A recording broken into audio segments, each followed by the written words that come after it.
महीने में चतुर्दशी तिथि आती है, लेकिन कार्तिक मास के शुक्ल पक्ष की चतुर्दशी तिथि को विशेष महत्व प्राप्त है। इसे बैकुंठ चतुर्दशी के नाम से भी जाना जाता है। इस दिन भगवान विष्णु और शिव जी की पूजा का विधान है। धार्मिक मान्यताओं के अनुसार जो व्यक्ति बैकुंठ चतुर्दशी के दिन भगवान विष्णु और भोलेनाथ की पूजा करता है, उसे स्वर्ग की प्राप्ति होती है और मृत्यु के बाद उसे बैकुंठ धाम में स्थान प्राप्त होता है। बैकुंठ चतुर्दशी के दिन भगवान शिव को तुलसी और भगवान विष्णु को बेलपत्र अर्पित करने का विशेष महत्व है। इस दिन स्नान के बाद व्रत रखा जाता है। रात में भगवान विष्णु की कमल के फूलों से पूजा की जाती है। मान्यता है कि इसी दिन भगवान विष्णु ने शिव जी की पूजा की थी। इस साल 2024 में बैकुंठ चतुर्दशी 14 नवंबर को पड़ रही है। यह कार्तिक पूर्णिमा से एक दिन पहले आती है। पूरे साल में सिर्फ इस दिन श्री हरि की पूजा शिव जी के साथ होती है। हिंदू धर्म में बैकुंठ चतुर्दशी व्रत का विशेष व्रत महत्व माना गया है। शास्त्रों के अनुसार जो भक्त 1000 कमल के फूलों से भगवान विष्णु और शिव जी की पूजा करते हैं, वे संसार के बंधनों से मुक्त होकर बैकुंठ धाम प्राप्त करते हैं। और ऐसा भी कहा जाता है कि कमल से पूजा करने पर भगवान विष्णु को पूर्ण आनंद की अनुभूति होती है और भक्त को शुभ फल की प्राप्ति होती है। बैकुंठ चतुर्दशी के दिन व्रत करने के बाद तारे निकलने पर नदी के तट पर 14 दीपक जलाने चाहिए। इस दिन भगवान विष्णु का विधि पूर्वक स्नान कराकर पूजा करनी चाहिए और उन्हें तुलसी के पत्तों के साथ भोग अर्पित करना चाहिए।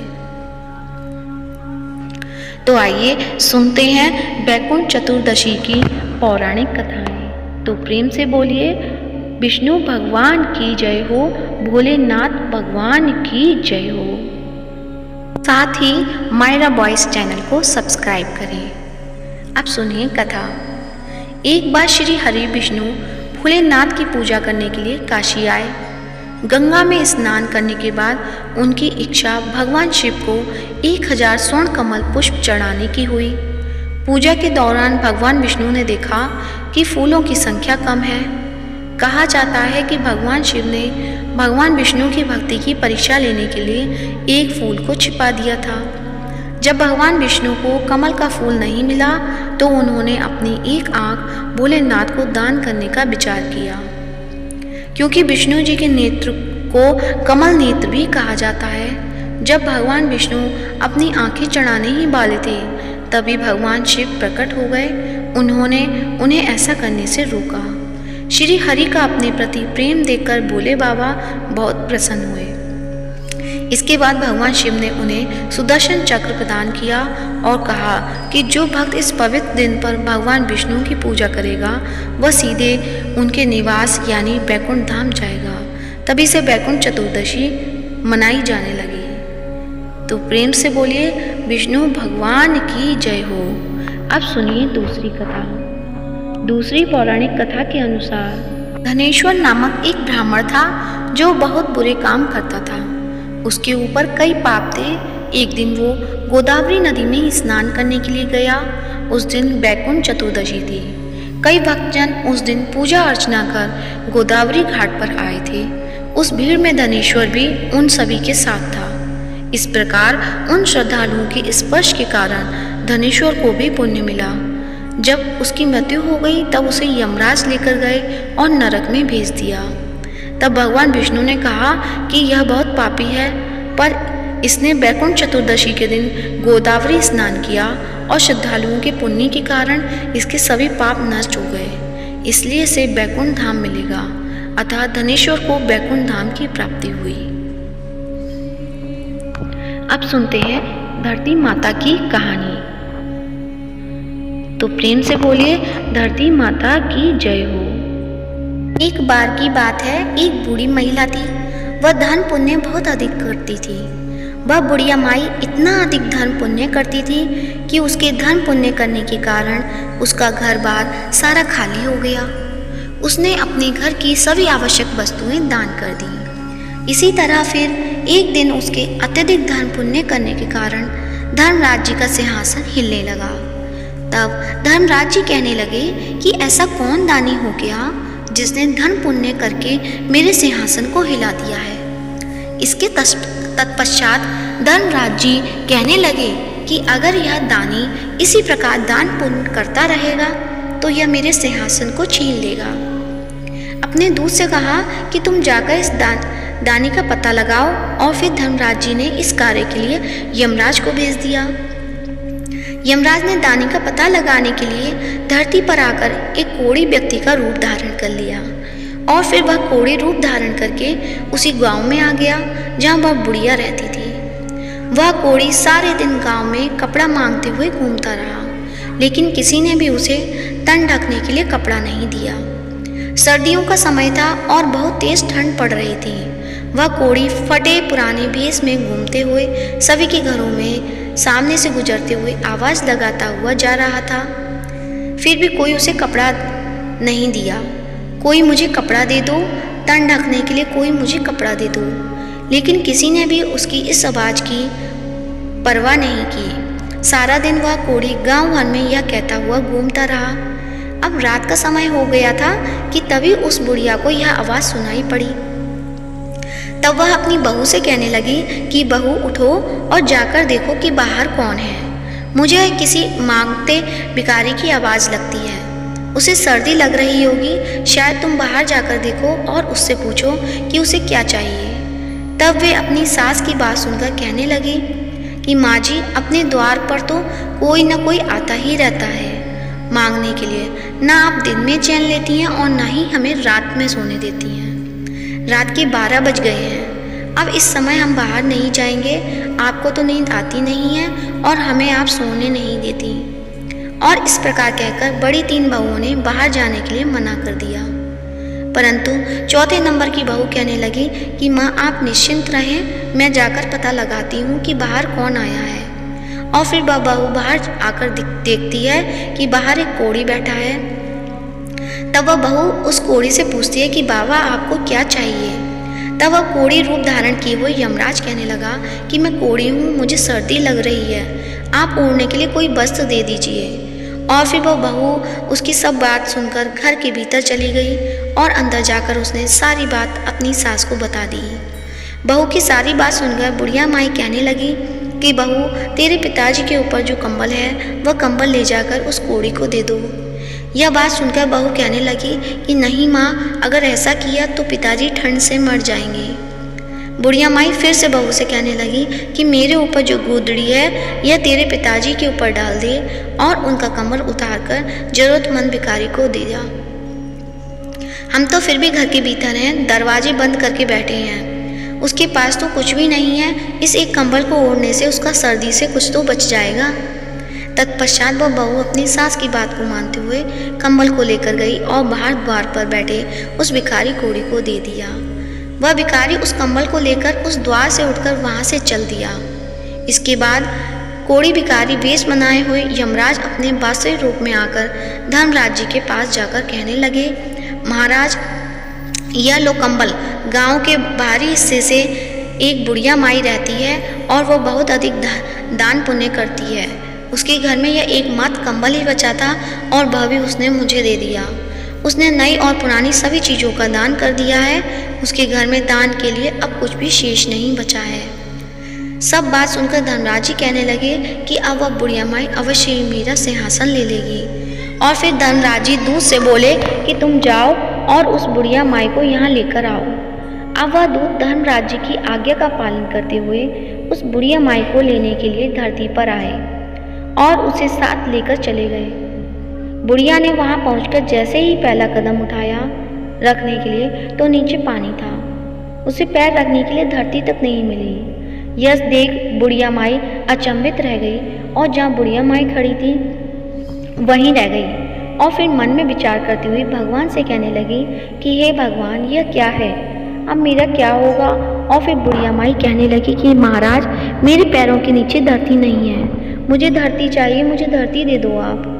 तब भगवान बोले कि धरती तो बुढ़िया माई तूने मोल नहीं ली, मैं तुझे कहाँ से धरती ला कर दूँ। यह बात सुनकर बुढ़िया माई गुस्से के स्वर में कहने लगी कि जब मुझे खड़ी रहने के लिए और चलने के लिए धरती ही नहीं मिलेगी तो मुझे आप यहाँ लाए ही क्यों हैं। तब धनराज जी कहने लगे कि धरती तो जो मोल लेता है उसे ही यहाँ धरती मिलती है। फिर बुढ़िया माई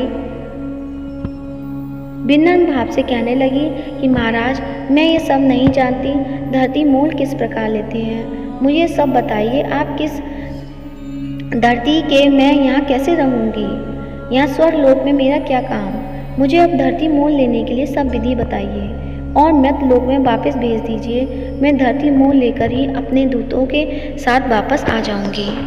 यदि मेरे बेटे बहू ने मेरा काया को जला दिया तो फिर तो मेरे लिए धरती मोल कौन लेगा और कौन धरती माँ की कहानी सुनेगा। फिर मैं तो धरती मोल नहीं ले सकूंगी और ना ही इस स्वर्ग का आनंद उठा सकूंगी। तत्पश्चात धर्मराज जी बुढ़िया माई के धर्म पुण्य को मन में विचार करते हुए बुढ़िया माई से बोले कि बुढ़िया माई, ठीक है, तू जा। और फिर यह कहकर धर्मराज जी ने अपने दूतों को बुढ़िया माई के साथ धरती पर भेज दिया। उधर बुढ़िया माई रात में ही मर गई थी। जब सुबह हुई तो बेटे और बहू उनके अंतिम संस्कार की तैयारी करने लगे। जब सभी तैयारियां हो गईं तब उसके बेटे अर्थी को उठाकर लेकर चले। अभी वह अर्थी के साथ आधे रास्ते में ही पहुंचे थे कि तभी वह बुढ़िया माई कहने लगी कि बेटा, तुम मुझे कहाँ लेकर जा रहे हो। तब उसका बड़ा बेटा कहने लगा कि माँ, इतनी जल्दी तो भूतनी कैसे बन गई। तब बुढ़िया माई कहने लगी कि नहीं बेटा, मैं तो तेरी माँ हूँ, मैं 7 दिन के लिए यहाँ आई हूँ, 8वें दिन मैं यहाँ से वापस चली जाऊँगी। मुझे धर्मराज जी ने यहाँ भेजा है। धर्म पुण्य तो मैंने बहुत किए, लेकिन धरती माता की मैंने कभी कहानी नहीं सुनी। मैंने धरती मोल नहीं ली, इसलिए मुझे वहाँ धरती नहीं मिली। जहाँ भी मैं पैर रखूँ वहाँ पानी ही पानी। मेरे प्रार्थना करने पर धर्मराज जी ने मुझे यहाँ धरती माता की 7 दिन कहानी सुनने के लिए भेजा है। बेटा, ब्राह्मण को बुलाकर आज के दिन से ही मुझे धरती माता की कहानी सुनाना शुरू कर दो। 7 दिन कहानी सुनकर उद्यापन करके 8वें दिन में वापस चली जाऊंगी और फिर दोबारा लौटकर कभी नहीं आऊंगी। बुढ़िया माई के बेटे सब बात सुनकर असमंजस में पड़ गए। तभी एक बुजुर्ग पंडित कहने लगा कि बेटा, तुम्हारी माँ भगवान के द्वार से जाकर आई है और अपनी काया में फिर से आ गई है। ये सब सच कह रही है। भगवान ने ही इसे यहाँ भेजा होगा। इसे घर ले चलो, इसे जलाओ मत। बुजुर्ग पंडित की इस बात सुनकर और समझकर सभी लोग बुढ़िया माई को लेकर घर वापस आ गए। बुढ़िया के घर में प्यार प्रीति रखने वाले लोगों की भीड़ लगी हुई थी। वहाँ औरतें भजन गा रही थीं। जब बहुओं ने यह देखा कि बुढ़िया माई को वापस ले आए, तब बहुएं कहने लगी कि अम्मा नहीं मरेगी, यह तो हमें मार कर ही दम लेगी। घर में इसने झाड़ू लगा दी है, सुई तक भी इसने घर में छोड़ी नहीं, घर में नमक की चुटकी तक नहीं छोड़ी और अब यह फिर आ गई। बहू की सब बात सुनकर बुढ़िया माई कहने लगी कि बेटा, मैं तो किसी को नहीं मार रही बेटा, तुम सबने मुझे नहला तो दिया, अब ब्राह्मणी को बुलाकर उससे मुझे धरती माता की कहानी भी सुनवा दो। 7 दिन में ये कहानी सुनूंगी और आगे मुझे धरती मिल जाएगी तो बेटा फिर से मैं वापस चली जाऊंगी। और फिर उसके बेटा बहू ने 6 दिन तक बुढ़िया माई को लगातार ब्राह्मणी को घर में बुलवाकर उसे कहानी सुनवाई। 7वें दिन पानी का भरा हुआ इकलौता रोली मोली 5 सवा नाल का धागा गुड़ की डली लेकर बुढ़िया माई अपनी बहू से कहने लगी कि चलो बेटा, तुम सब मेरे साथ पीपल के पेड़ के नीचे चलो। वहाँ चलकर हम सब बैठकर धरती माता की कहानी सुनेंगे। आज मेरे इस व्रत का उद्यापन करना है, तुम भी सब चलो। तुम सब भी इस कथा को सुनना, जिससे तुम में यह पीड़ा दुख न सहना पड़े। और फिर वह बुढ़िया माई अपनी सभी बहुओं और ब्राह्मणी को लेकर पीपल के पेड़ के नीचे पहुंच गई। वहां बैठकर ब्राह्मणी ने धरती माता की कहानी कही और बुढ़िया माई और सब लोगों ने कहानी सुनी। कहानी की हुंकार दिए धरती माता की कहानी कहने के बाद सवा नाल का धागा 5 रुपए और गुड़ की डली लेकर उस पीपल की जड़ में दबा दी। फिर बुढ़िया माई हाथ जोड़कर कहने लगी कि लो धरती माँ, इसे स्वीकार करो। धरती माता, अब मैंने तुम्हें मोल ले लिया है, मेरे सभी पाप तुम अपने में समेट लो। मुझे आगे धरती मिलनी चाहिए। मुझे फिर यहाँ ना आना पड़े। इस प्रकार से बुढ़िया माई ने 7 दिन तक धरती माता की कहानी सुनकर उद्यापन कर दिया। बुढ़िया माँ की बहुओं ने एक दिन धरती माता की कहानी सुनकर उद्यापन कर दिया। इस प्रकार बुढ़िया माई ने धरती माता की कहानी कही, उसका व्रत किया और स्वयं भी उद्यापन किया और बहू से भी करवाया। और फिर जब सभी घर में लौटी तब बुढ़िया माई बहू से कहने लगी कि बेटा, आज मेरा यहाँ आखिरी दिन है, आज मुझे सभी प्रकार का भोजन करा दो, मैं चली जाऊंगी और फिर दोबारा लौटकर कभी नहीं आऊंगी। तब बहुएं उससे कहने लगी, क्या खिलाएं और कहाँ से लाएं? घर में तो तुमने कुछ छोड़ा भी नहीं है। तब बड़ी बहू उन सभी को कहने लगी कि कोई बात नहीं, तुम इतनी कड़वी मत बोलो, मैं सब कुछ प्रबंध अपने आप कर लूँगी। मैं अभी पड़ोस में जाकर आती हूँ, माँ के करने के लायक भोजन तो मिल ही जाएगा। और यह सब बोलकर वह बड़ी बहू अपने आस पड़ोस के घरों में जाकर किसी से कुछ मांगा तो किसी से कुछ मांगा। इस प्रकार उसने अपनी सास के लिए सभी प्रकार का भोजन तैयार किया और फिर सास को जिमा दिया। तो बुढ़िया माई अपने बेटे बहू से बोली कि बेटा, तुम सब भी भोजन जिम लो। और फिर सभी ने थोड़ा थोड़ा भोजन खा लिया। तब बुढ़िया माई उनसे फिर से कहने लगी कि बेटा, मैं कल सुबह 4 बजे यहाँ से चली जाऊँगी और अब यहाँ नहीं रहूँगी। आज यहाँ मेरा आखिरी दिन है, अब 12 बज गए हैं, तुम भी सभी जाकर सो जाओ। बेटों के मना करने के बाद भी उन सभी को बुढ़िया माई ने नींद लेने के लिए भेज दिया। सभी अपने अपने यथा स्थान पे जाके सो गए। अब अपनी निर्धारित समय पर भगवान का विमान आया और बुढ़िया माई को लेकर चला गया। आगे वहाँ जाने पर बुढ़िया माई को अब दर्दी मिल गई। अब बुढ़िया माई भगवान से कहने लगी कि हे भगवान, अब आप मेरी एक इच्छा और पूरी करो। तब भगवान कहने लगे कि तुम्हारी अब कौन सी इच्छा पूरी करूं? तब वो बोली कि मेरे घर में मैं कुछ भी नहीं छोड़कर आई हूँ, मैंने सब कुछ दान कर दिया, यहाँ तक कि मैंने गुड़, चाय, नमक यह तक भी नहीं छोड़ा। अब मेरे मरने के बाद मेरे बेटे बहू मेरा विधि विधान से कैसे पूरा करेंगे? जो मैंने दान धर्म किया है उसे 4 गुना करके आप लौटाइए। तब भगवान बोले कि ठीक है, मैंने दिया तेरा किया हुआ दान धर्म, तेरे बेटे बहू को 4 गुना करके मैंने उन्हें लौटा दिया। बुढ़िया माई, अब तेरे घर में हर चीज़ की मौज होगी। उधर जब सुबह हुई तब छोटी बहू उठकर सभी से कहने लगी कि उठ जाओ, चाय पी लो, सासू माँ तो खूब भोजन खिलाया हुआ है। वह तो अब उठेंगी नहीं। और फिर वह जेठानी के पास जाकर कहने लगी कि जाकर संभालो अपनी सास को, तुम उनकी लाडली बहू हो, वह तो अकड़ के सोई हुई हैं और अब उठती ही नहीं है। तब बड़ी बहू उससे कहने लगी कि अकड़ के तो क्या सोई होंगी, उनके बताए अनुसार 7 दिन बीत गए, आज 8वां दिन है, सासू तो गई होंगी। और फिर छोटी बहू कहने लगी कि जाकर संभाल लो अपनी सास को। बड़ी बहू ने जल्दी जल्दी आकर सास को देखा और फिर वह दौड़ती हुई अपने पति के पास आकर कहने लगी कि आप क्या चाय पी रहे हैं? माँ तो गई, माँ को संभाल लो, उन्हें लाकर आंगन में सुला दो। जब बुढ़िया माई को लाकर आंगन में सुला दिया गया तब सबसे छोटी बहू कहने लगी कि मैंने सदा आप सबकी सुनी है और आपकी हर बात मानी है, आज आप सब मेरी बात सुनो। तब सभी कहने लगे कि बताओ। तब वह कहने लगी कि इस लोटे में भरे हुए पानी से सासू जी के छींटे लगा दूँ, नहलाई धुलाई तो पहले से ही है, अगर आप लोग रोए तो यह फिर वापस आ जाएंगी, इसे पानी का छींटा देकर उठा ले जाओ।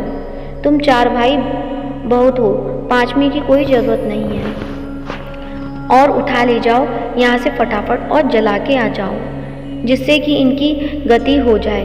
तब सारे भाई आपस में बात करने लगे कि पहले भी हम लोगों को इकट्ठा करके शर्मिंदा कर चुके हैं, अब बिना देर किए हुए इनका कहना मान लेते हैं। ऐसा विचार करके सभी भाइयों ने बुढ़िया माई को उठाया और चल दिए जलाने के लिए शमशान की ओर। तब रास्ते में पीपल के नीचे बैठी कुछ औरतें जो कहानी सुन रही थीं, बुढ़िया माई के बेटों को इस भांति जाते हुए देखकर वह समझ गई कि और एक दूसरे से कहने लगी कि बैसाख का पावन महीना है, बुढ़िया माई तो मर गई और बहुओं ने भजन तक भी नहीं गवाए, चलो हम सब वहाँ भजन गाने के लिए चलते हैं, 2-4 राम के नाम के लिए जाएंगे। और यह विचार कर वह सभी बुढ़िया माई के घर जाकर भजन गाने लगे। उधर बेटों ने बुढ़िया माई का दाह संस्कार कर दिया और अब वह घर की ओर आने लगे। उन्हें आता हुआ देखकर भजन गाने वाली औरतें बुढ़िया माई की बहू से कहने लगी कि बहू जाओ और दरी लेकर आओ और यहाँ दरी बिछा दो। तब वह कहने लगी कि मरे न मराए बुढ़िया माई, उसे दाग देकर जब हमारे घर वाले आएंगे तभी हम दरी बिछाएंगे। तब वो भजन गाने वाली औरतें कहने लगी कि लो आ गई सभी लोग, अब तो दरी बिछा दो। फिर दरी बिछाई गई। भजन गाने वाली औरतों ने खूब भजन गाए और भजन गाने के पश्चात अपने अपने घर को चली गई।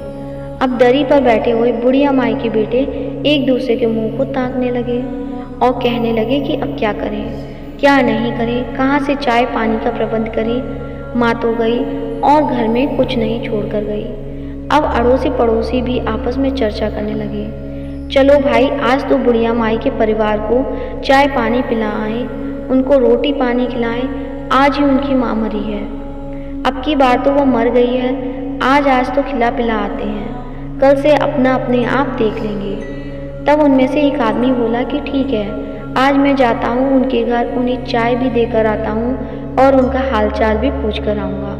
और फिर उस पड़ोसी ने अपनी घरवाली से चाय बनवाई और फिर चाय को लेकर बुढ़िया माई के घर की ओर चल पड़ा। उधर बुढ़िया माई के बेटे की बड़ी बहू अपने परिवारजनों को चिंता मगन देकर घर के भीतर गई और फिर जैसे ही उसने बुढ़िया माई की संदूक को खोला तो उसमें नोटों की गड्डियों को देखकर वह दंग रह गई। रसोई में गई तो वहाँ आटे के बोरे, गुड़, खांड के कट्टे भरे हुए मिले, उसे नमक मिर्च सब मसाले सब सब्जियाँ मिले। रसोई सब सामग्रियों से युक्त थी। यह देखकर वह बहुत खुश हुई और सोचने लगी कि माँ अपने बेटे पोतों के लिए बहुत दान धर्म करती थी, अपने घर में तो वह धन माँ वापस देकर गई हैं। यह सोचकर वह खुशी खुशी बाहर आई और अपने पति से बोली कि आप एक बार अंदर आइए। तब उसका पति कहने लगा कि अभी अभी तो माँ को दाग देकर आए हैं, किसी के घर कैसे जाएं, किसी से क्या मांगे और क्या करें, थोड़ी देर तो शांति रखो। तब वह बहू बोली कि आप एक बार अंदर आइए, बाहर कहीं जाने की कोई ज़रूरत नहीं है। यह सुनकर वह अंदर गया और अपनी पत्नी के कहे अनुसार उसके संदूक को खोलकर देखा तो उसने देखा कि माँ के संदूक में तो नोटों की गड्डियाँ भरी हुई हैं। फिर वह बोली कि अब रसोई में चलिए। फिर वह रसोई में गया तो वहाँ पूर्ण सामग्री से भरी हुई रसोई को देखकर अपनी पत्नी से कहने लगा, माँ तो हमें बहुत अधिक धन देकर गई है। और फिर वह दोनों बाहर आए और दरी पर बैठ गए। थोड़ी देर के बाद बड़ी बहू अपनी देवरानियों से कहने लगी कि उठो और चूल्हे पर चाय चढ़ाओ, चावल चढ़ाओ, रोटी और सब्जी बनाओ, कांदियों को जिमाओ, हमारे घर में सब कुछ है, तुम अंदर जाओ और जाकर सब प्रबंध करो। यह सुनकर सभी बहुएं अपने अपने कमरों में गईं। सभी ने अपने अपने संदूक खोली। बड़ी बहू के संदूक में चौगुना धन मिला, बाकी सबके संदूक में थोड़ा थोड़ा और सबसे छोटी बहू के जैसा था वैसा ही रह गया, क्योंकि उसने बुढ़िया माई की कभी सेवा तो की ही नहीं थी। जब वह पड़ोसी चाय तैयार करके उनके घर में पहुंचा तो वह देखता है कि चूल्हे में आग जल रही है, कहीं सब्जी, कहीं चाय, कहीं रोटी तो कहीं दाल पक रही है। यह देखकर पड़ोसी विचार मगन हो गया और सोचने लगा कि इनका तो सब काम बड़े अच्छे से चल रहा है। ऐसा मन में विचार करता हुआ वह पड़ोसी बुढ़िया माई के बेटों से कहने लगा कि चाय लेकर आया हूँ, आप सब चाय पी लीजिए। तब बुढ़िया माई का बेटा बोला कि ठीक है, चाय तो दे दो, परंतु रोटी मत लाना, हमारे लिए रोटी हमारे घर में हम अपने आप बना लेंगे। हमारी माँ हमें सब कुछ देकर गई हैं, उसने हमारे लिए ही दान पुण्य किया था, वह हमें सब देकर गई हैं। तो हे धरती माता, जैसे आपने बुढ़िया माई का अगला और पिछला सुधार किया, वैसे ही सबका सुधार करना। जैसे बुढ़िया माई को धरती मिली वैसे ही धरती माता सबको मिले। तो सब प्रेम से बोलिए, धरती माता की जय हो, धरती माता की जय हो। उम्मीद है आज की कहानी अच्छी लगी होगी। कहानी अच्छी लगी है तो वीडियो को लाइक करें, ज़्यादा से ज़्यादा शेयर करें और साथ ही मायरा बॉयज़ चैनल को सब्सक्राइब करें। धन्यवाद। जय श्री कृष्णा।